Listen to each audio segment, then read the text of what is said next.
पर बैठकर आते संयुक्त किसान मोर्चा के राष्ट्रीय अध्यक्ष राकेश टिकैत आसनसोल में लोगों का ध्यान अपनी ओर खींचते हुए एक बार फिर 3 कृषि कानूनों के खिलाफ लोगों को पूरे देश में एकजुट कर रहे हैं। इसी बीच संयुक्त किसान मोर्चा की एक टीम गुरुवार को आसनसोल आई और भाजपा को वोट नहीं करने की अपील की।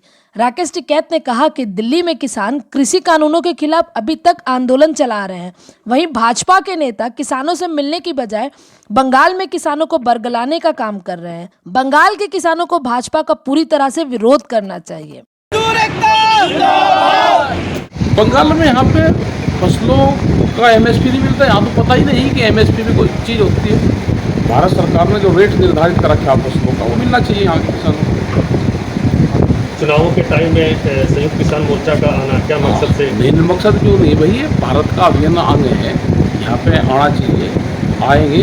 और दिल्ली के नेता अभी तो आ रहे हैं यहाँ पे, फिर तो दिल्ली चले जाएंगे, फिर कौन भी लगा। अभी तो आ रहे हैं वोट मांगने, एक मुट्ठी चावल मांग रहे हैं वे किसानों से।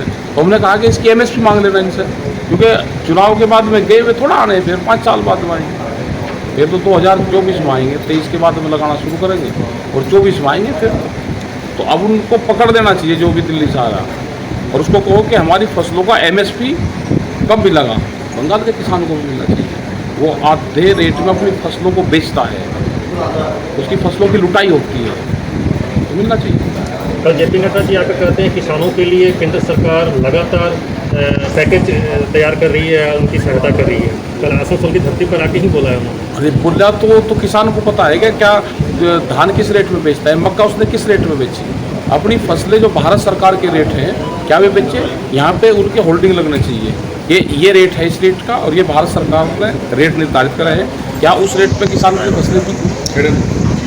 ये है हमारा सब पूरा समस्या। बंगाल में आप अभी आ रहे हैं, देख रहे हैं स्थिति, क्या लग रहा है बंगाल चुनावी? बंगाल का लोग लड़ेंगे, हाँ लड़ाई करेंगे। मोदी जी कहते हैं 200 के पार होगा इस बार सीट यहाँ पर। हाँ मोदी जी तो भाई यही कहें 200 के पार आ जाएगा रिजल्ट 2 तारीख को।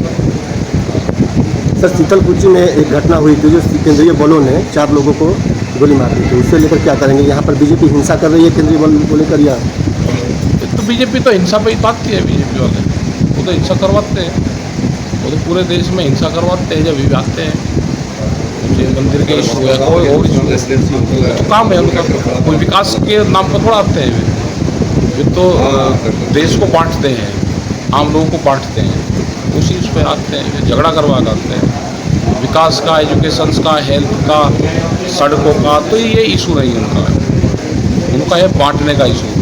लोगों की भावनाएं भड़काए, बांटे, वोट लिए अपना चले गए। वहीं दूसरी ओर सामाजिक कार्यकर्ता मेघा पाटकर ने बंगाल के किसानों को समझाते हुए कहा कि भाजपा के बहकावे में ना आए, उनके आश्वासनों के झांसे में ना फंसे।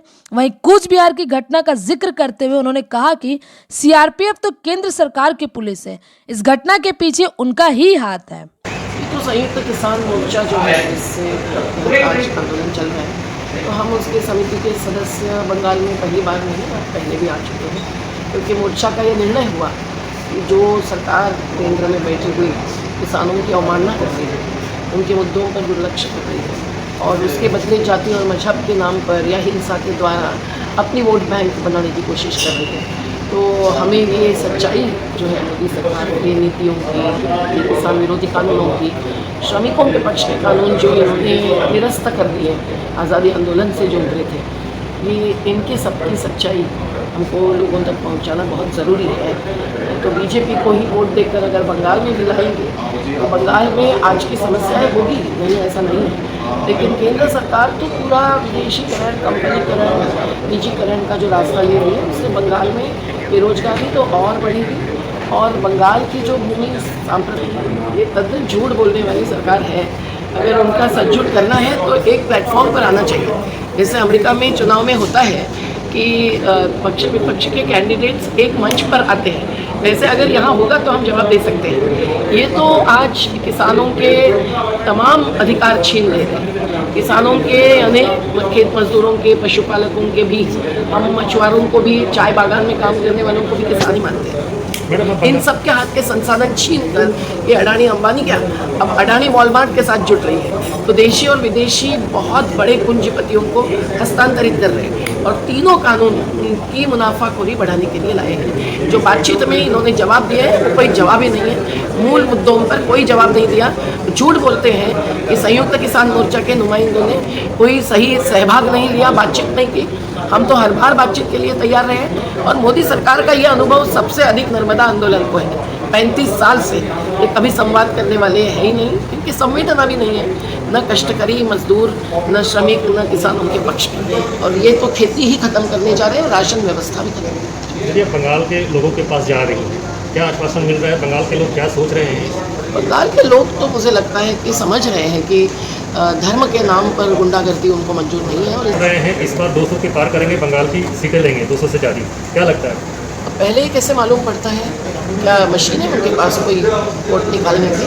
कोई पता नहीं है। पर यही है, चुनावी राजनीति की एक मर्यादा हो गई है। ये खेल पैसे का होता है, ये खेल जाति धर्म का होता है, ये खेल झूठे आश्वासनों का होता है, घोषणाओं का होता है। घोषणा पत्र में जो लिखते हैं वो कभी अमल में नहीं लाते हैं। स्वामीनाथन आयोग के आधार पर MSP देने की बात नहीं लाई। सुप्रीम कोर्ट में भी झूठे शपथ पत्र देते हैं मोदी सरकार कि MSP सब जगह सबको दे रहे हैं और मिल रही है। ये इतनी झूठ बोलने वालों पर क्या विश्वास करेंगे?